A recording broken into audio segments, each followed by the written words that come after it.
Mobile एक्सचेन्जको काम कार्यहरू GS मोबाइलले कन्टिन्यू गरिरहेको छ। तपाईँहरू पनि पुराना फोन छन् भने एक्सचेन्ज गर्न चाहनुहुन्छ भने आजै जिएस मोबाइलमा आउन सक्नुहुनेछ। र हाम्रो एकजना ह्यान्डसम ब्रदरले एकदम लजालु ब्रदर उहाँले पछाडिको साइड देखाइरहनु भएको छ एचएमडीको 6128 5G फोन लिएर जानुभएको छ र उहाँले चाहिँ मलाई दिनुभएको छ Redmi 12C 6GB RAM 128GB storage. थोरै उमेरले बुढो भए पनि यो फोन पनि एकदम राम्रो छ कोही सस्तो खोज्नेको लागि।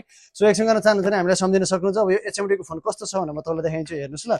यस्तो बवाल फोन छ, मेन कुरा 5G हो, 19,000 मा आउने फोन 5G चिपसेट फोन छ, एमोलेड डिस्प्ले छ, त्यसमा पनि type C to type C वाला पिडी टाउको भएको चार्जर भएको आउँछ। क्यामेरा पनि म तपाईँलाई देखाइदिइहाल्छु, एकदम बबल क्यामेरा छ। कता छ क्यामेरा? यता रहेछ। राधे राधे। क्यामेरा पनि एकदम चोपिलो, मस्त किरोलाई पनि हिरो हिरो देखाउने राम्रो फोन लिन चाहनुहुन्छ भने आजै जिएसलाई सम्झिनुहोस्। साथै आइफोन तथा एन्ड्रोइड सबै मोबाइलहरूको लागि सम्झिन सक्नुहुनेछ।